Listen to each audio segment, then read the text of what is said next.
Republicans, the push to get a new gun control measure underway isn't viable. They say stepped-up background checks are an invasion of privacy. And joining us now, one of the senators who tried to slow down the process by supporting efforts to filibuster, Senator Mike Lee, who's here with us today in our studios. Welcome, sir. Great to have you here. Thank you. Let's talk for a moment about the fact about what happened during this situation where there were a number of your colleagues who wanted to push for this filibuster, but ended up essentially caving in and not doing it because they felt that they could go forward with some of the elements of this bill, particularly on the background checks, and it passed with a voice vote. So why do you think they caved at this point? Well, the interesting thing about it is that they were voting on a bill, the centerpiece of which, the heart of which, is the Toomey Manchin proposal. The Toomey Manchin proposal was not out. It hadn't been released. It didn't yet exist at the time we cast that vote. It's an interesting thing that happens here in Washington, is that people will vote on something without ever having read it. That seems amazing, and yet at the same time seems to be par for the course when it comes to these bills, that these guys never seem to read the legislation that's before them, and yet they vote anyway. Yeah, it's distressing, and it happened just a few months ago on New Year's Eve.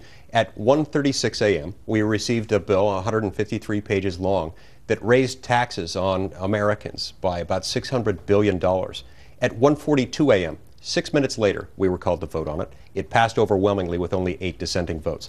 It's the kind of thing that's become all too common in Washington, and it's got to stop. What concerns you the most about this particular measure, about the fact that it's calling for, increased background checks that you believe really is a clear violation of the Second Amendment and an invasion of privacy?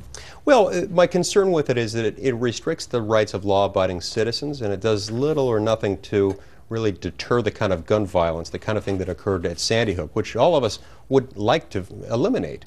But this is a kind of law that's confusing and vague for the law-abiding, but it's very easy for criminals to get around.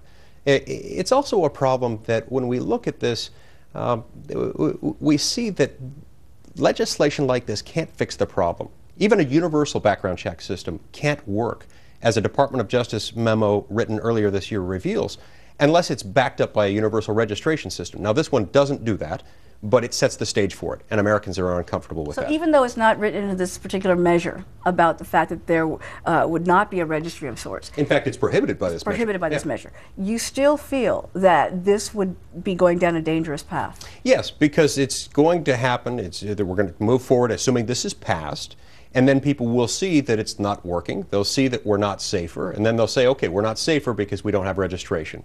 Because the thing is, you can't really track gun ownership without tracking the gun owners, and people aren't comfortable with that. They're not comfortable with that any more than they're comfortable with the government tracking who they vote for, or where they go to church, or how often, what books they read. And the government shouldn't be tracking what guns people buy. Now, we've all heard the stories, the fact that a background check would have made no difference in the recent shootings that we've had to talk about and for the nation to grieve about. But at the same time, it's not about background checks alone that's going to fix this problem. What about the mental health component? A lot of people are saying this is just not being addressed by legislators as a whole. They're just seeing this as a Band-Aid to try to take advantage of the moment to try to show the public that something is being done in light of these tragedies. That's right. Sometimes there's an impulse to do something, to pass some legislation. We do have to remember that the fact that something needs to happen doesn't always mean that it can be fixed with legislation, and not all of those problems can be fixed with federal legislation. I think things can be done, particularly with regard to mental health. But the regulation of the practice of medicine and of mental health care professionals occurs at the state level, not at the national level, and I think that part of it needs to move forward there.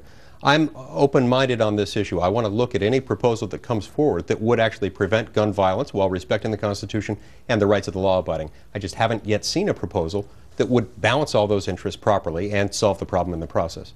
Quickly, what's the next step then at this point for you? Well, the next step is to move forward with the debate in the Senate on this legislation. We'll have a number of amendments, we'll have votes, and we'll see what happens. It remains to be seen whether this will have enough votes to pass at the end of the day, but part of that is because we don't know what the legislation will look like by the time we get through the amendment process. Senator, great to see you as always. Thank you so much for joining us with your thoughts today about this. Thank you. All right. Well, as your